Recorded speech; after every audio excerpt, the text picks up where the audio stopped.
بسم اللہ الرحمن الرحیم۔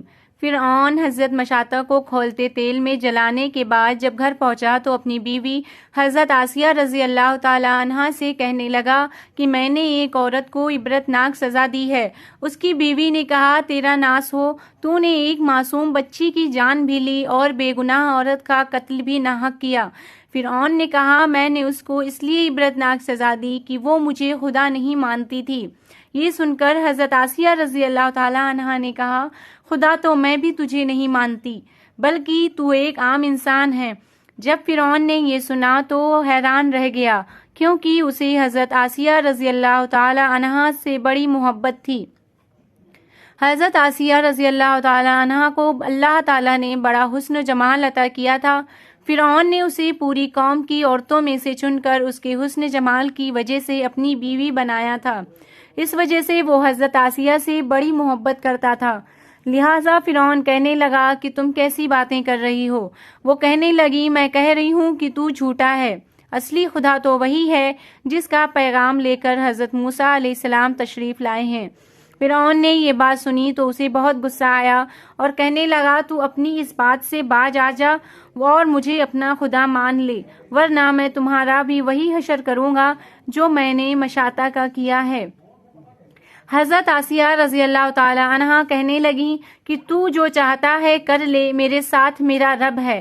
اب میں نے فیصلہ کر لیا ہے کہ میں اپنے رب کو نہیں چھوڑ سکتی، ہاں تیری ہر چیز کو لات مار سکتی ہوں۔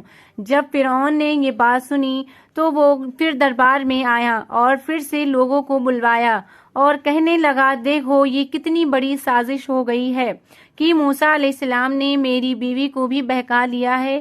آج اس عورت کو یا تو میں مار ڈالوں گا یا پھر وہ اپنی بات سے ہٹ جائے گی۔ لہٰذا فرعون نے اپنی بیوی حضرت آسیہ رضی اللہ تعالی عنہا کو گرفتار کروا کر دربار میں بلوایا۔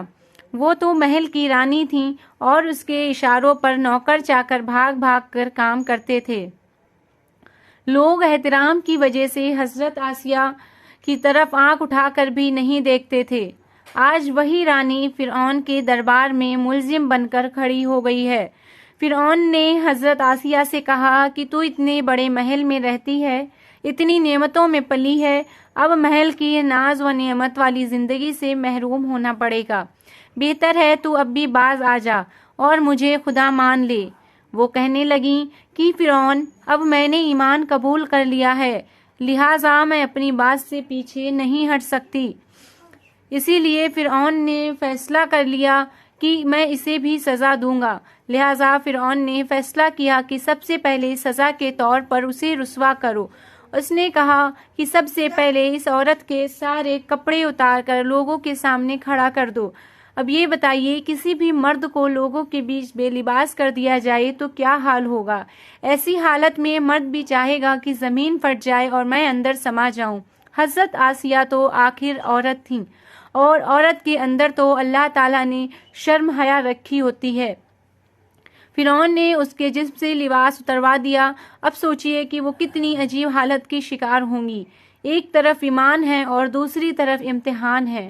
وہ ڈٹی رہیں۔ فرعون نے کہا، اچھا اگر اب بھی نہیں مانتی تو میں تجھے اور طرح کا عذاب دوں گا۔ لہٰذا فرعون نے کہا کہ اس کا منہ میرے محل کی طرف کر کے لٹا دو تاکہ آخری وقت بھی نگاہیں اس کی میرے محل کی طرف لگی رہیں اور اس کے دماغ میں یہ بات رہے کہ میں ان نعمتوں کو ٹھکرا کر ذلیل ہو کر مر رہی ہوں۔ لہٰذا حضرت آسیہ کو فرعون کے حکم کے مطابق محل کی طرف منہ کر کے لٹا دیا گیا۔ ان کے ہاتھ اور پاؤں میں لوہے کی کیلیں ٹھوک دی گئیں تاکہ ہل نہ سکیں۔ اس کے بعد فرعون نے لوگوں کو بلا کر کہا کہ اس کے جسم سے کھال ادھیڑنا شروع کر دو۔ اب بتائیے کہ وہ زندہ عورت ہیں اور ان کے جسم سے کھال اتاری جا رہی ہے، نازک بدن ہے مگر اس کو وہ بھی برداشت کر رہی ہیں۔ اسے اللہ کے نام پر تکلیف دی جا رہی ہے، اس طرح اس کے جسم سے کھال اتار دی گئی۔ اللہ کی شان دیکھیے کہ وہ ابھی تک زندہ تھیں مگر جسم زخم زخم بن چکا تھا۔ فرعون کا دل اب تک ٹھنڈا نہیں ہوا تھا، لہٰذا وہ کہنے لگا کہ پسی مرچی لاؤ اور اس کے پورے جسم پر چھڑک دو۔ حضرت آسیہ رضی اللہ تعالی عنہا کے جسم پر مرچیں ڈال دی گئیں تو وہ مچھلی کی طرح تڑپنے لگیں۔